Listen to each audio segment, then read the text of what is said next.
29 March 2025 ঠিক এই দিনে কিন্তু শনি রাশি পরিবর্তন করছে, অর্থাৎ কুম্ভ রাশি থেকে মীন রাশিতে প্রবেশ করছে।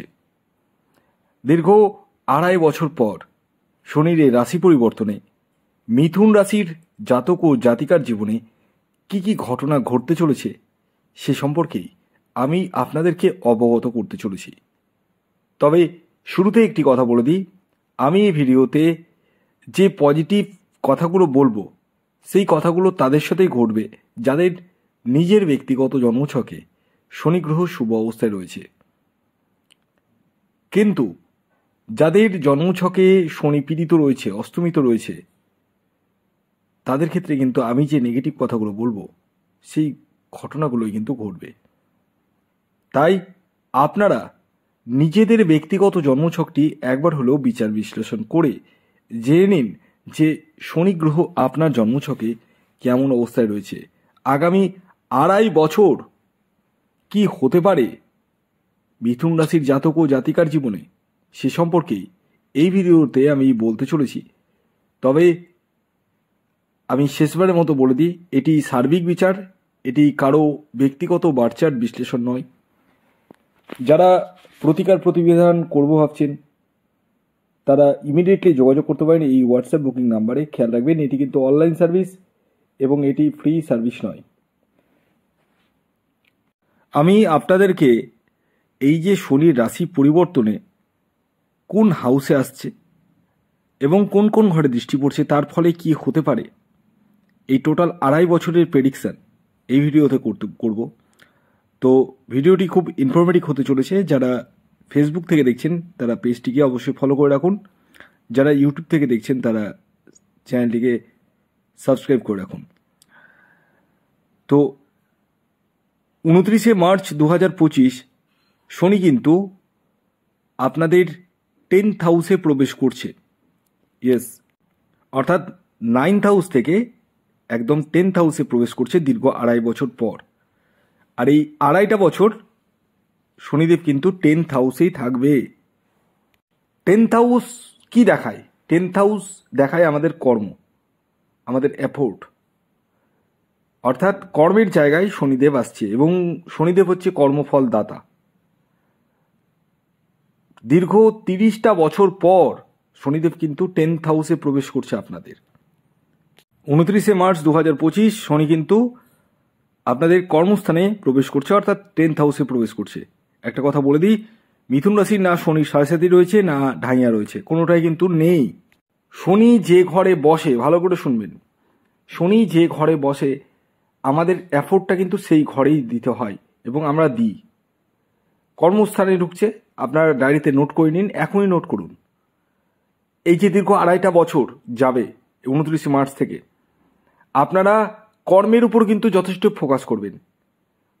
অর্থাৎ যাদের জব চলে গেছে তাদের জব আসবেই আসবে, যারা একটা বিজনেস করছেন আর একটা বিজনেস স্টার্ট আপ করবেন, মানে যে করে হোক আপনারা কর্মের জন্য মানে জান প্রাণ লাগিয়ে দিবেন, বসে কেউ থাকবেন না। এবার আসি শনির দৃষ্টি কোথায় কোথায় পড়ছে। শনির দৃষ্টি পড়ছে 12th হাউসে, 4th হাউসে এবং 10th হাউসে। 12th হাউস এই ঘরটিকে আমরা বিদেশ যাত্রাকে বোঝাই, বিদেশের সঙ্গে কোনো কানেকশন। ধরুন আপনি বিজনেস করছেন, বিদেশের সাথে কোনো কানেকশন যুক্ত হয়ে গেল, এক্সপোর্ট ইম্পোর্টের বিজনেস যারা অলরেডি করছেন তাদের ক্ষেত্রে ভালো।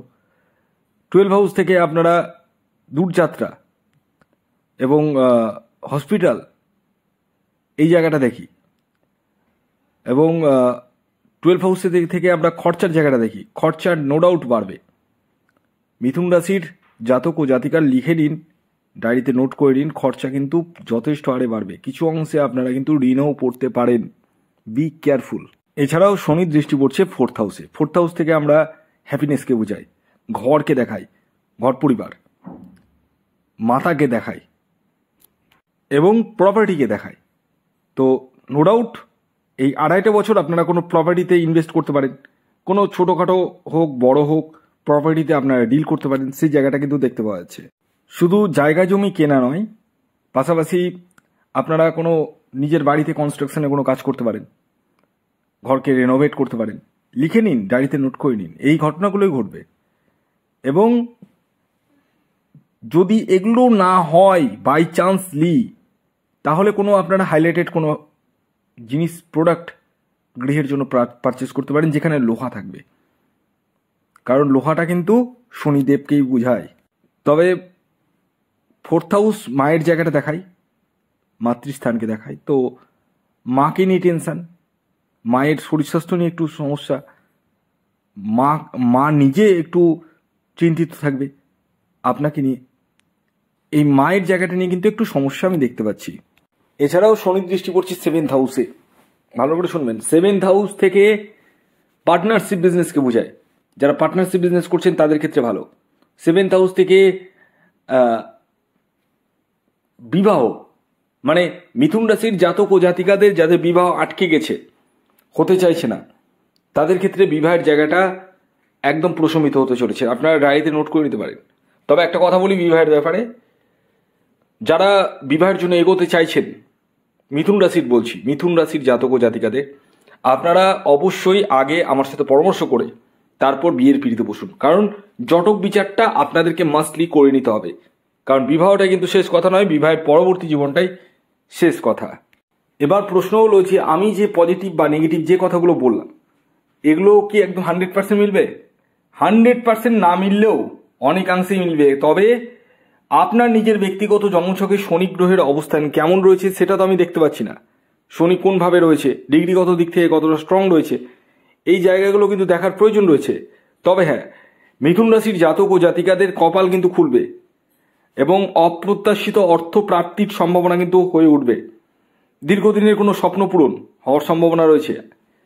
এবং এই 2.5 বছর আপনারা যে কোনো কিছুতে যদি এফোর্ট দেন যে আমি এটা করবই, করেই উঠবো, দেখবেন করেই উঠে যাবেন।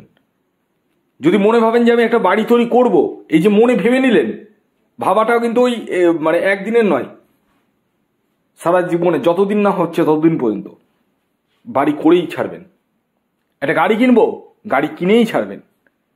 এই জায়গাগুলো কিন্তু দেখতে পাওয়া যাচ্ছে, মানে আপনাদের মধ্যে একটা এক্সট্রা জেদ বলুন, সেই জায়গাটা কিন্তু রয়েছে। তবে এই জেদটা পজিটিভ জেদ। যে কোনো কিছুর ইনভেস্টমেন্টের ক্ষেত্রে একটু আপনাদেরকে বুঝে সুঝে ইনভেস্টমেন্ট করতে হবে। আর বিবাহের জায়গাটা শুভ রয়েছে, যারা বিবাহের জন্য এগোতে চাইছেন। এর পাশাপাশি সন্তান প্রাপ্তির জায়গাটা কিন্তু রয়েছে, যারা সন্তানের জন্য দীর্ঘদিন ধরে প্রচেষ্টা করছেন তাদের ক্ষেত্রে কিন্তু সন্তান প্রাপ্তির জায়গাটা ঘটতে চলেছে। তো ওভারঅল যদি বলা যায়, মিথুন রাশির 29 মার্চ 2025 থেকে শনির রাশি পরিবর্তনে কপাল কিন্তু খুলবে ডেফিনেটলি। ভিডিওটি কেমন লাগলো অবশ্যই জানাবেন। ধন্যবাদ।